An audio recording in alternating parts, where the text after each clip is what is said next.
नमस्कार. 2026 हे वर्ष कसं असणार आहे?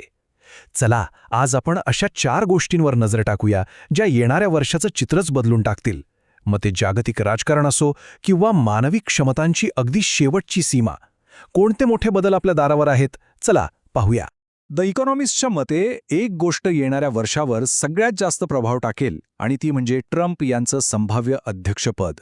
म्हणजे बघा, जगभरातल्या ज्या घटना आपल्याला वेगवेगळ्या सुट्या वाटतात ना, त्या सगळ्या कुठेतरी एकमेकांशी जोडलेल्या असतील आणि या सगळ्याच्या केंद्रस्थानी असेल हे एकच मोठं राजकीय वास्तव.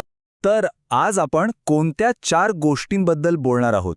पहिली, एक नवीन अंतराळ शर्यत. दुसरी, सेंट्रल बँकांवर वाढणारा दबाव. तिसरी गोष्ट आहे प्रगत मानवाची. आणि चौथी, एका देशाचा विभागलेला वाढदिवस. चला तर मग आपल्या पहिल्या गोष्टीपासून सुरुवात करूया. 2026 मध्ये ना, अंतराळातली लष्करी स्पर्धा खूपच तीव्र होणार आहे. आता अंतराळ फक्त विज्ञानापुरतं मर्यादित राहिलेलं नाहीये, ते तर जागतिक शक्ती दाखवण्याचं एक नवीन आखाडा बनलंय.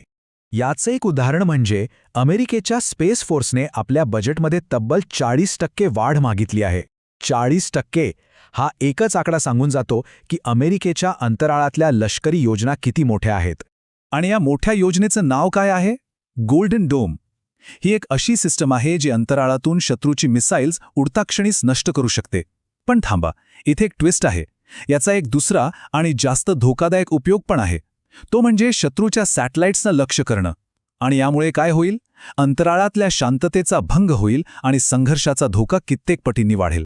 अर्थात या रेसमध्ये फक्त अमेरिका एकटी नाहीये. ब्रिटन काउंटर स्पेस म्हणजे अंतराळात हल्ला परतवून लावण्याची क्षमता तयार करतंय. फ्रान्स संशयित रशियन सॅटेलाइट्सवर नजर ठेवून आहे. चीनने तर 2015 पासून सॅटेलाइट लॉन्च 8 पटीने वाढवलेत. आणि रशियाबद्दल तर असा संशय आहे की ते अंतराळात अणुबॉम्ब तैनात करण्याच्या तयारीत आहेत. सो मुद्दा अगदी स्पष्ट आहे. अंतराळातले नियम आता बदलत आहेत. बरं, जशी अंतराळात स्पर्धा सुरू आहे तसंच काहीसा पृथ्वीवर आर्थिक क्षेत्रातही होतंय. इथेही नियमांना आव्हान दिलं जातंय. आणि हीच आहे आपली दुसरी गोष्ट, सेंट्रल बँकांच्या स्वातंत्र्यावर होणारा हल्ला. ज्या संस्था अनेक दशकं स्वतंत्र मानल्या गेल्या त्यांना 2026 मध्ये एका मोठ्या राजकीय दबावाला सामोरं जावं लागणार आहे. असा दबाव जो आजपर्यंत कधीच नव्हता. हे एकच वाक्य सगळं काही सांगून जातं, नाही का? अमेरिकेची जी सेंट्रल बँक आहे, फेडरल रिझर्व्ह, तिच्यावर आर्थिक गरजेनुसार नाही तर राजकीय इच्छेनुसार निर्णय घेण्यासाठी किती दबाव असेल याची ही फक्त एक झलक आहे. आणि या दबावामुळे देशाच्या आर्थिक धोरणांचं पूर्ण चित्रच बदलू शकतं. आणि गंमत म्हणजे असा दबाव काही पहिल्यांदाच येतोय असं नाही. 1970च्या दशकात पण अध्यक्ष निक्सन यांनी फेड चेअर आर्थर बर्न्स यांच्यावर असाच दबाव आणला होता. आणि त्याचा परिणाम काय झाला? देशात प्रचंड महागाई वाढली. म्हणजे इतिहास आपल्याला इथे एक मोठा धडा शिकवतोय. 1970च्या त्या वाईट अनुभवातून शिकून पुढची अनेक दशकं राजकीय हस्तक्षेप टाळण्यासाठी खास धोरणं आखली गेली आणि सेंट्रल बँकेचं स्वातंत्र्य हा जणू एक जागतिक नियमच बनला. पण आता 2026 मध्ये याच नियमाची आत्तापर्यंतची सगळ्यात मोठी परीक्षा होणार आहे. तर नियमांना आव्हान देण्याचा हा जो ट्रेंड आहे तो फक्त राजकारण किंवा अर्थव्यवस्थेपर्यंत थांबत नाहीये. आपली तिसरी गोष्ट तर थेट मानवी क्षमतांच्या सीमेलाच आव्हान देते. आणि यामुळे एक मोठा सांस्कृतिक आणि नैतिक वाद सुरू झालाय. आणि हा प्रश्न का विचारला जातोय? तर आगामी एन्हान्स्ड गेम्समुळे.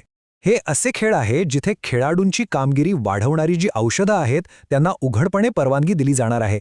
विचार करा, यामुळे खेळाची आणि मानवी क्षमतेची व्याख्याच बदलून जाईल. पण ही चर्चा फक्त खेळांपुरती नाहीये. मानवी क्षमता वाढवण्याचा जो उद्योग आहे तो आजच्या तारखेलाच $125 अब्ज आहे. यात आपल्या स्मार्ट वॉचपासून ते थेट मेंदूत बसवल्या जाणाऱ्या न्यूरल इम्प्लांट्सपर्यंत सगळं काही येतं. म्हणजे हा विषय आपल्या रोजच्या आयुष्याशी पण जोडलेला आहे. या एन्हान्स्ड गेम्सबद्दल ना अगदी 2 टोकाची मतं आहेत. काही लोकांना वाटतं की हे एक धाडसी भविष्य आहे, तर टीकाकार म्हणतात की यात खूप मोठे धोके आहेत. म्हणजे बघा, एका बाजूला मानवी सीमा ओलांडण्याची मोठी भाषा आहे, तर दुसऱ्या बाजूला तरुण पिढीचं काय होणार याची चिंता आहे. आणि आता आपली शेवटची चौथी गोष्ट ही राजकीय विभाजनाचं अगदी थेट उदाहरण आहे. 2026 मध्ये अमेरिका आपला 250वा वाढदिवस साजरा करणार आहे. पण गंमत अशी आहे की तो साजरा कसा करायचा यावरच देशात एकमत नाहीये. अमेरिकेचा इतिहास कसा सांगायचा यासाठी 2 वेगवेगळे आयोग बनलेत. एक आहे अमेरिका 250 जो काँग्रेसने बनवलाय आणि ज्यात दोन्ही पक्षांचे लोक आहेत. त्यांचा उद्देश आहे अमेरिकेच्या एकतेच्या गोष्टी सांगणं. आणि दुसरीकडे आहे टास्क फोर्स 250. हा आयोग पूर्णपणे ट्रम्प यांनी नेमलेला आहे आणि त्यांच्या प्लॅन्समध्ये काय आहे? पॅट्रियट गेम्स आणि व्हाईट हाऊसच्या लॉनवर UFC फाईट. म्हणजे दोन्हीच्या दृष्टिकोनात जमीन आसमानाचा फरक आहे. संभाव्य ट्रम्प प्रशासनासाठी हा वाढदिवस फक्त एक सेलिब्रेशन नाहीये, ही एक संधी आहे अमेरिकेचा इतिहास पुन्हा लिहून देशाचं भविष्य ठरवण्याची. त्यांच्या मते आज जसा अमेरिकेचा इतिहास सांगितला जातोय तो बदलून एक नवीन, जास्त देशभक्त आवृत्ती लोकांसमोर आणण्याची गरज आहे.